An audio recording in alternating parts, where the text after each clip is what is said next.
The snow had stopped about an hour ago, but god dang, it was still a treacherous road. Mark turned up the radio, half to keep himself awake and half to try to hear the music through the interfering static.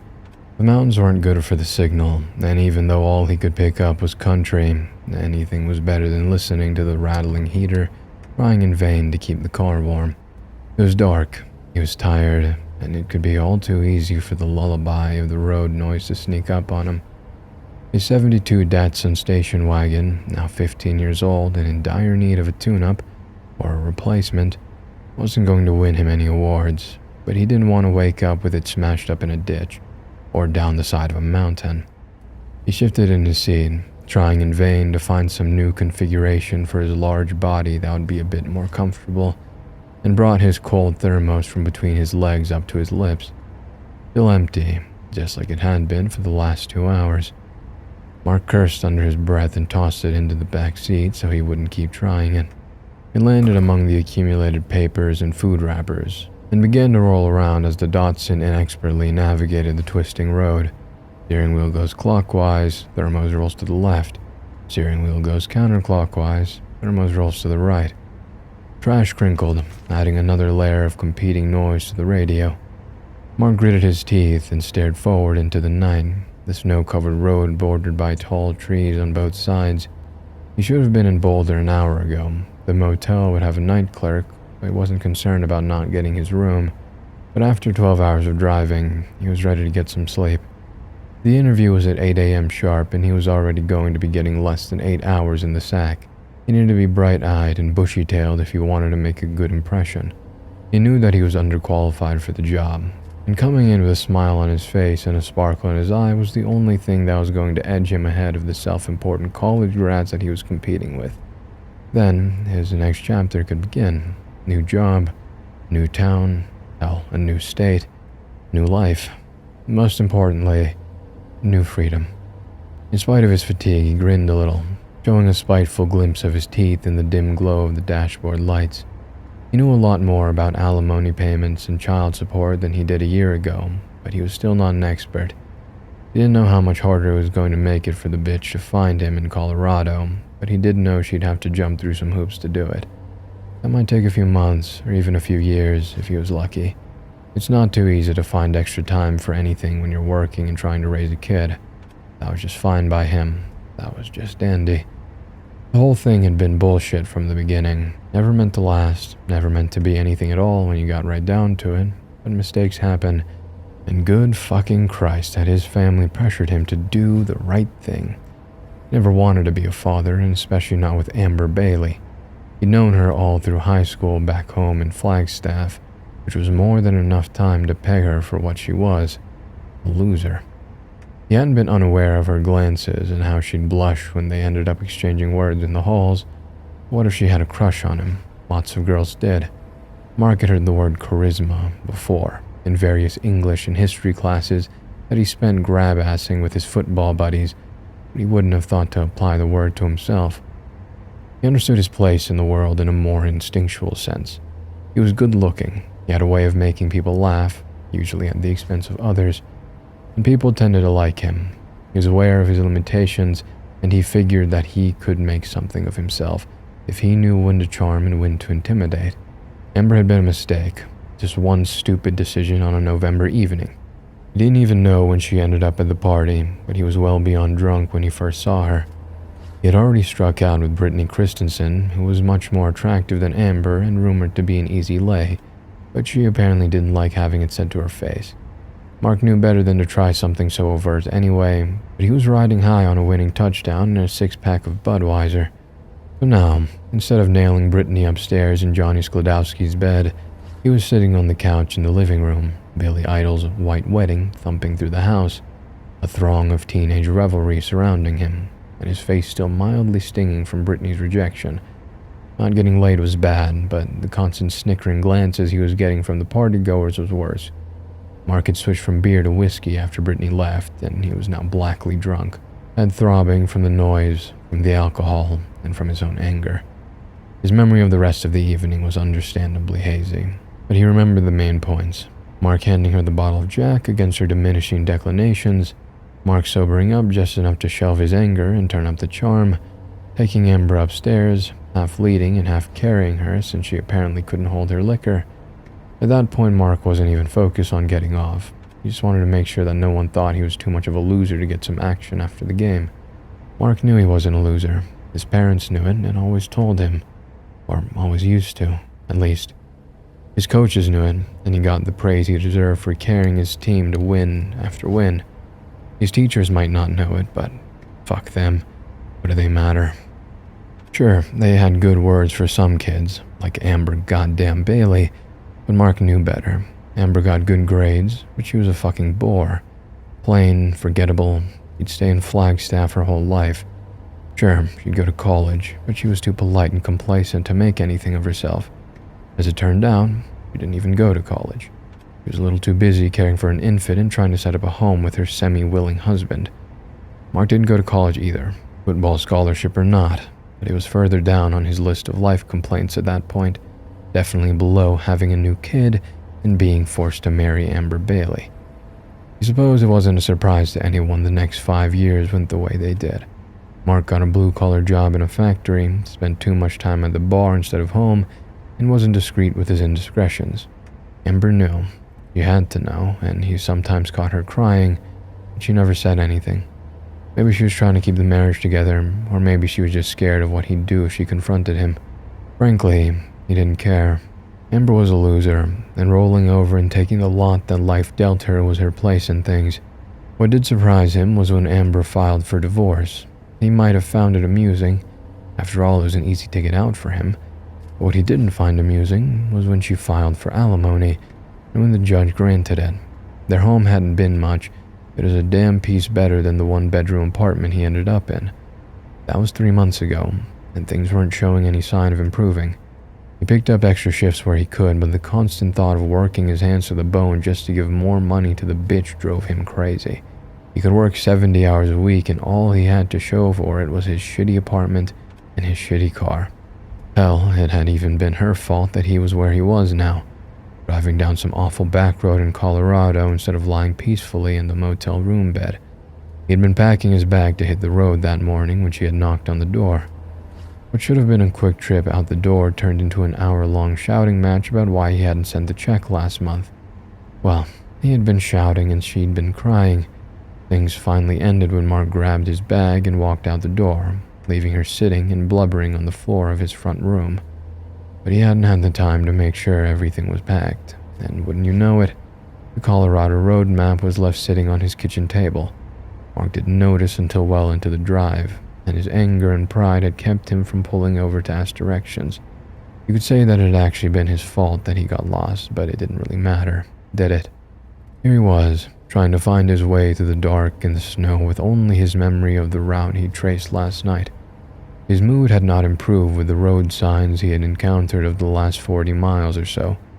Signs with uplifting messages like "Winding Road" and "Beware of Falling Rocks" and "Don't Stop for Hitchhikers." He shifted in his seat again and shivered in his denim jacket.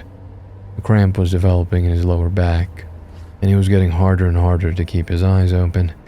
He kept expecting the trees to thin out, the lanes to widen, and see some sign of civilization in the distance, but the road droned on, unchanging. The thought of having to sleep in the car was looming in the back of his mind, but he knew that meant he would likely miss the interview in the morning, so he kept pushing it back. If he could go 10 more miles, he was sure he'd find something, some gas station or truck stop, and then he could find out where the fuck he was. As it turned out, Mark only had 4 more miles until he found the silver lane. He was at the point of shaking his head violently from side to side to stay awake when he saw the first phantom glimpses of light through the trees. The snow had started up again, and Mark initially mistook the stuttered illumination to be his eyes playing tricks on him as the whispers pushed the snow off the windshield. However, as he continued down the twisting road, the light became more visible, and he knew that there was something real ahead. Mark's fatigue lifted a little, and his body seemed to ache even more at the thought of finally being able to get out of the car and stretch. He couldn't tell how far away the source of the light was, but he knew it was close. After a few more minutes, He entered a straight stretch of road, and the trees on the right-hand side fell away. He slowed and saw that the ground spilled down from the snow-covered roadway into the parking lot of what looked like a diner.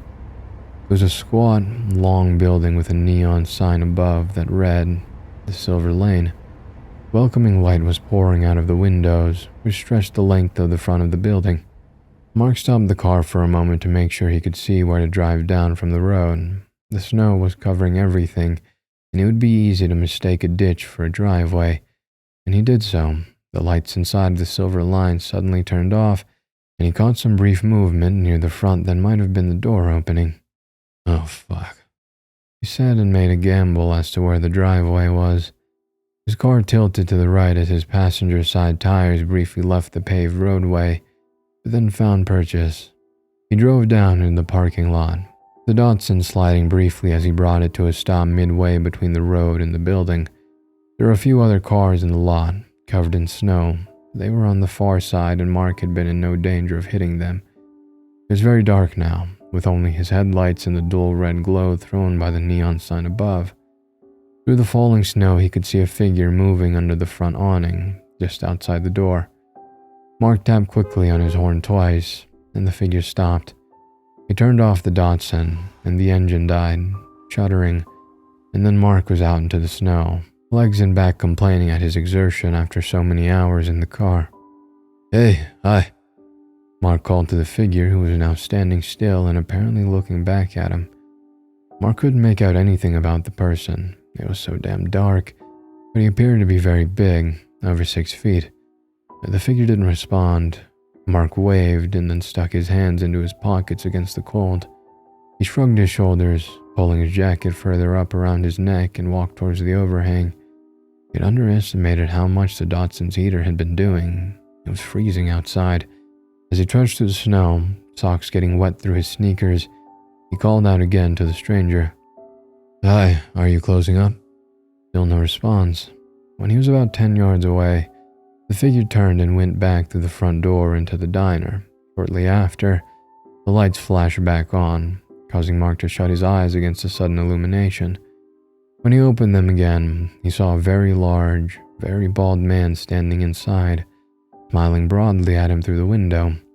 The man opened the door outwardly with one heavily muscled arm and beckoned Mark to come in. The man was wearing a plain white t-shirt that might have done nothing to protect him from the cold. Mark hurried in, glad to put the night and the chill behind him. He shivered and stamped the snow off of his shoes just inside the entrance as the stranger let the door close behind him. "Thanks," he said to the man as he looked around the diner. Linoleum floor, wood paneling, booths lining the walls under the windows, and a bar running down the middle of the room with a series of grills, stovetops, and various appliances behind. A door led to some back area at one end of the bar, shining down on the bar and cooking area. The booths in the front of the diner were still partially covered in shadow. Mark was still looking around as he heard a click from behind him. He turned to see that the large man had just engaged a deadbolt on the front door.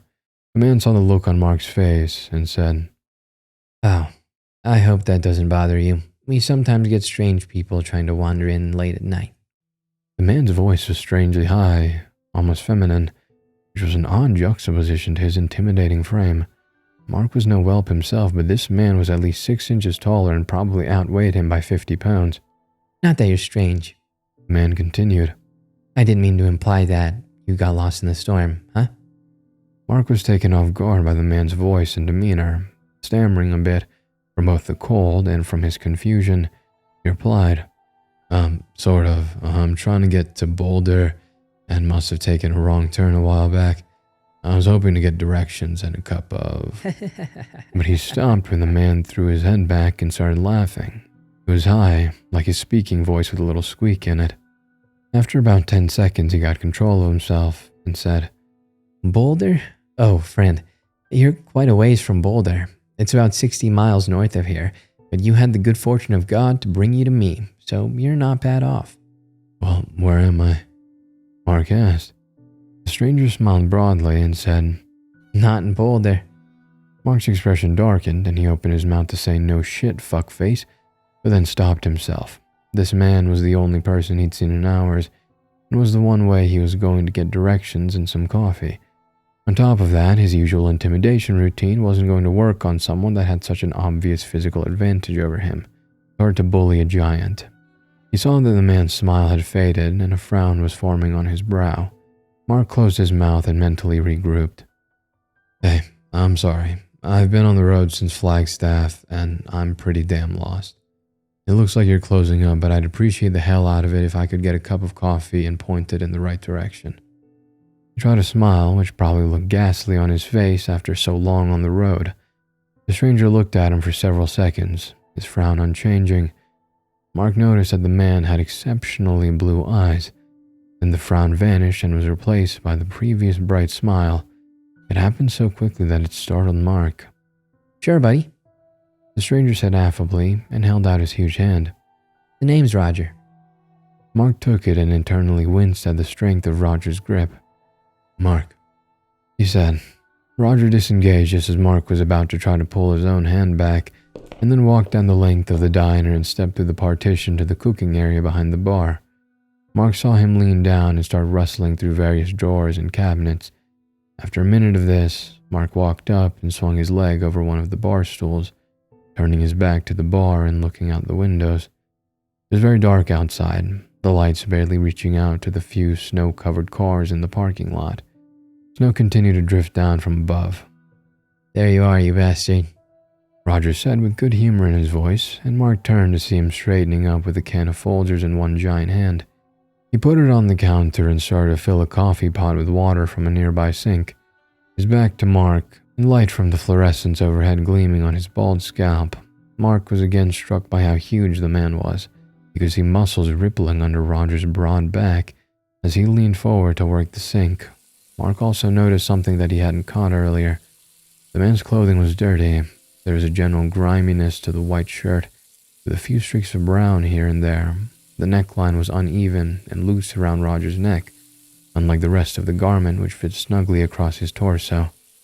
The shirt was partially tucked into nondescript brown pants, with the tattered belt and one belt loop ripped, hanging freely by its lower portion. Roger shut off the sink and poured the water into the coffee maker. As he did so, he looked back at Mark over his shoulder and said, So, Boulder?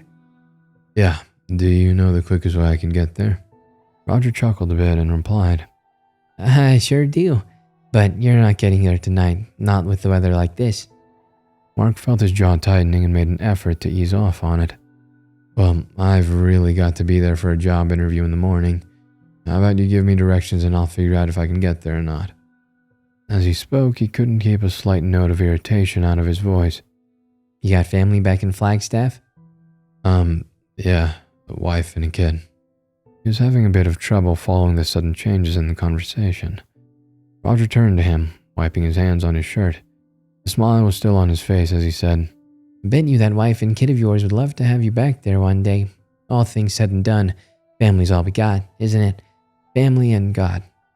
Mark was silent for a moment, hands slowly clenching on the bar, and then said, How about you just tell me how to get to Boulder? Roger stood for a minute, seeming to look Mark over, and then stepping forward, somehow making the 3-foot journey into a relaxed stroll.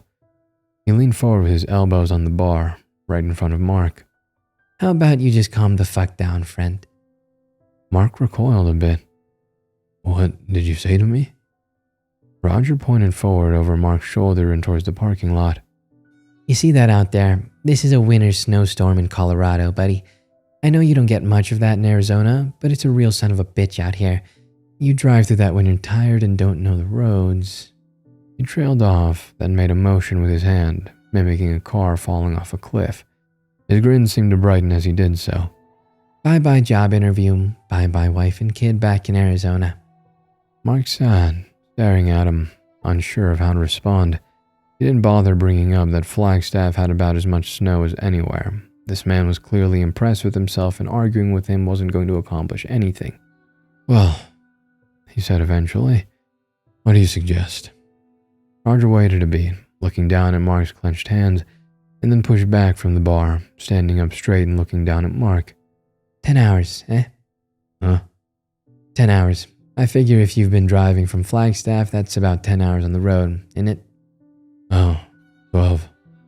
Roger whistled and raised his eyebrows. I got just the thing for you, he said with a hint of a laugh, and then turned to walk towards the door to the back. As he went, he called back to Mark. I bet that coffee would go down even better with some food, wouldn't it? And then opened the door into a pitch-black room beyond, stepping in and let the door swing slowly shut behind him. Mark called out, I really don't have time for... But then the door latched shut, and Mark was alone in the diner. He sighed and closed his eyes, slowly lowering his head until it rested on the cool veneer bar top. 60 fucking miles. Like it or not, the huge asshole was right. There was no way that Mark was getting to Boulder tonight. His best bet was to try to find some place nearby to get 3 or 4 hours of shut-eye, and then drive the rest of the way in the morning. There'd still be snow, but at least it wouldn't be quite so dark. And goddamn, he was really tired.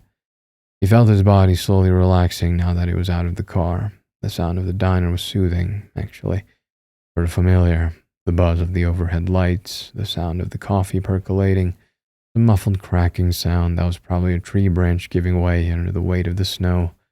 Roger would probably know of some place he could crash out for a few hours. Didn't have to be much, just a warm bed that he could stretch out in, close his eyes, let his body unwind. Consciousness came back to him slowly. He was first aware of the new smells: coffee, cooking oil that was slightly burnt, and meat.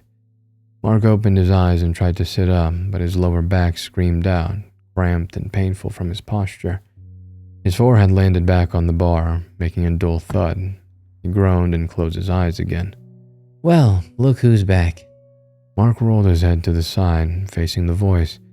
Everything felt very puffy, the way that it only does after you've been awake for far too long and gotten far too little sleep. He managed to open one eye a slit and saw Roger behind the bar, his back to the stovetop, and hands propped on his hips, grinning down at him.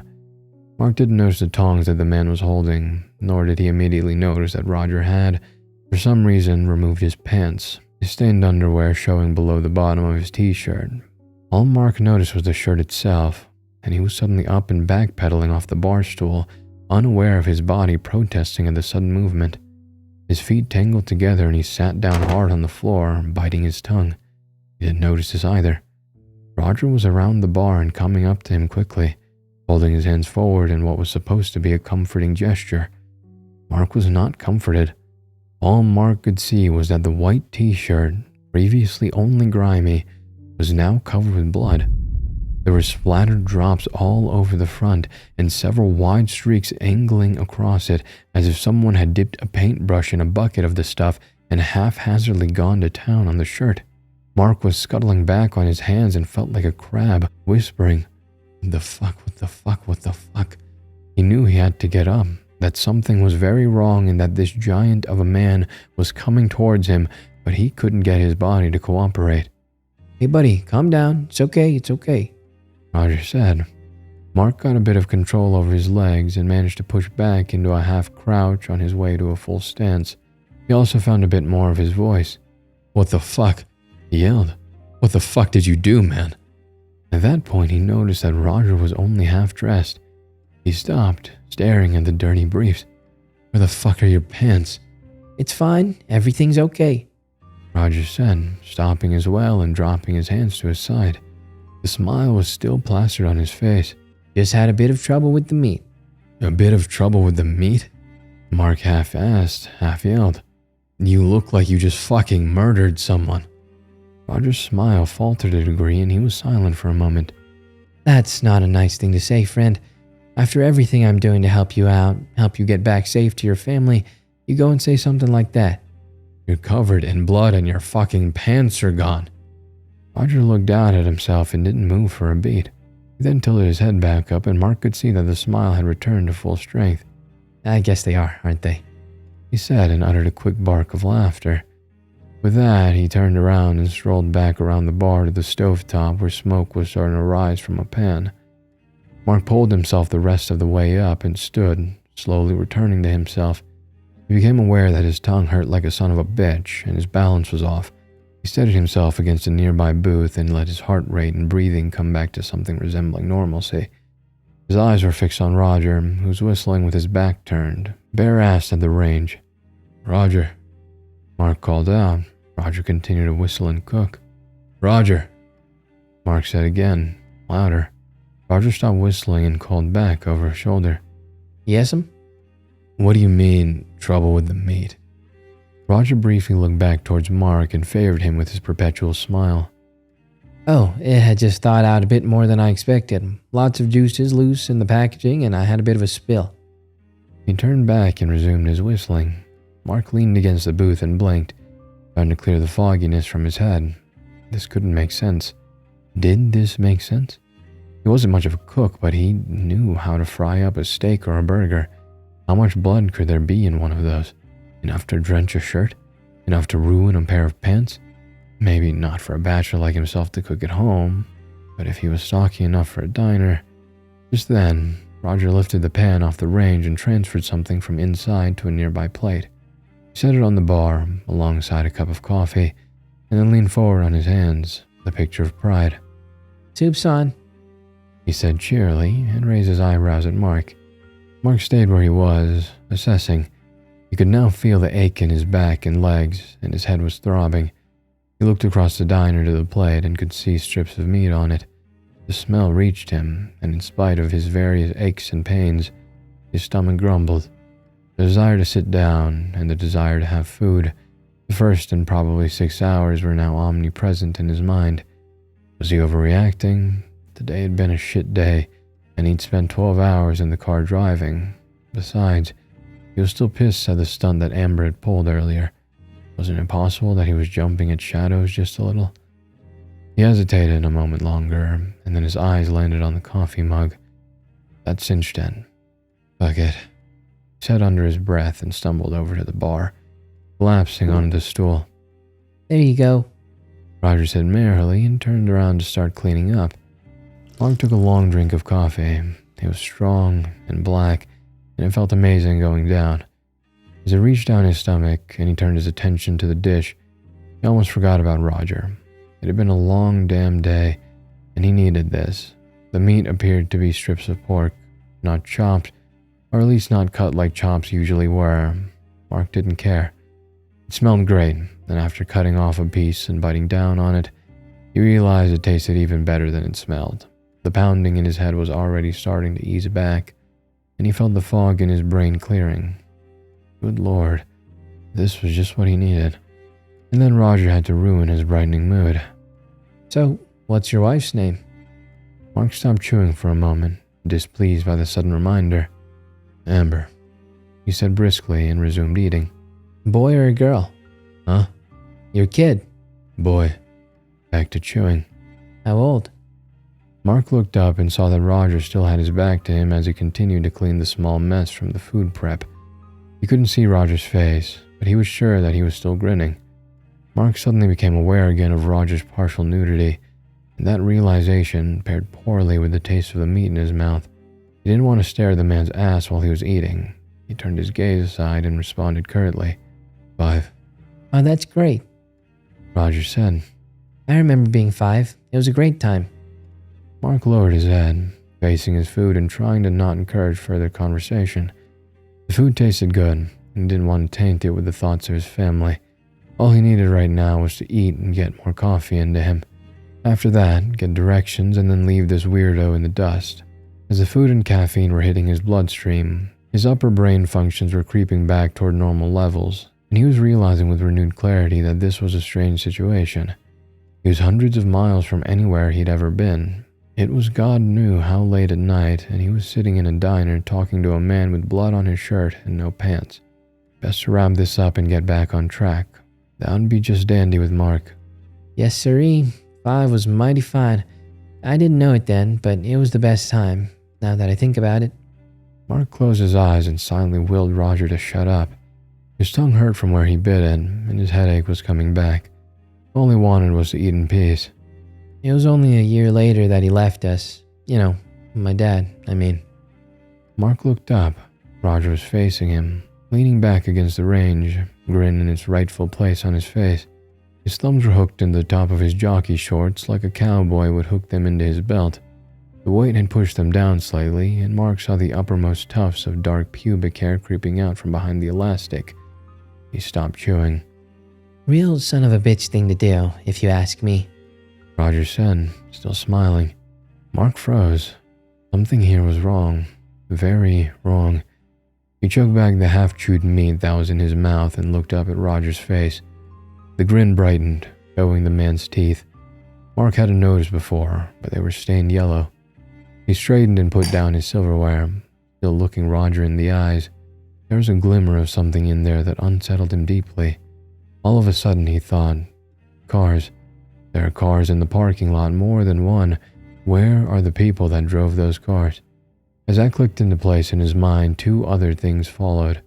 The first was the sound of the deadbolt on the front door clicking into place, and Roger saying, "We sometimes get strange people trying to wander in late at night." The other was a brief glimpse of a road sign that read, "Don't stop for hitchhikers."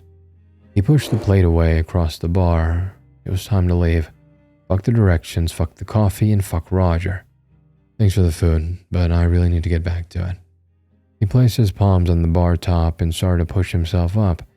He didn't see Roger remove his right hand from the elastic of his briefs and reach behind him to the stove top. Oh, no need for that, Roger said, leaned forward, the muscles in his arm bunching, and drove a butter knife through the top of Mark's right hand, sinking it through the veneer top of the bar and to its hilt in the plywood underneath. Mark stared down at the knife, his eyes as wide as teacups, completely unable to understand why. Even though he was pulling his hand back towards him, it wasn't moving. A moment later, the pain hit his brain and he started screaming. He grabbed the remaining few inches of protruding handle with his left hand, meaning to pull it out. He had barely gotten a grip on it. It was already slick with blood when Roger reached forward with both of his monstrous hands and wrapped them around Mark's firmly but gently. Mark was now trapped, right hand pinned to the bar by the knife and left hand enveloped in Roger's gorilla-like hold. Roger stared directly into his eyes, still smiling, but Mark could see that the muscle at the edge of his jaw was now twitching rapidly. Roger winked, said, "Check this out," and then slowly began to squeeze his hands together around Mark's closed left fist. The first thing to give way to the increasing force of Roger's grip was Mark's middle finger, which dislocated at the knuckle. Then his hand turned into a chorus of agony as bones shifted, realigned, and snapped. Roger kept going, pressing harder and harder, and Mark saw the tear that there was now fresh blood seeping through Roger's fingers, not from the knife wound, but from the increasing damage being done to his left hand. He looked back to Roger's face and saw that blood was dripping from his grin, oozing out of his gums around his yellowing teeth as his jaw clenched into its maniac rictus. Mark pushed with his legs, panicking, trying desperately to do something, anything to get away from the pain. He pressed hard against the bottom of the bar and wrenched back with his shoulders, trying in vain to pull his hands away. Roger's grasp was too tight, and Mark was distantly aware that the man was now laughing, high and loud, as he continued to squeeze, continued to crush Mark's left hand. Mark shifted his feet to get a better angle, leaned forward, and then shoved back again, putting everything he had into it. At that same moment, Roger released his grasp, throwing his arms wide like a magician releasing a dove. Mark's momentum, suddenly unimpeded, threw him back across the bar stool.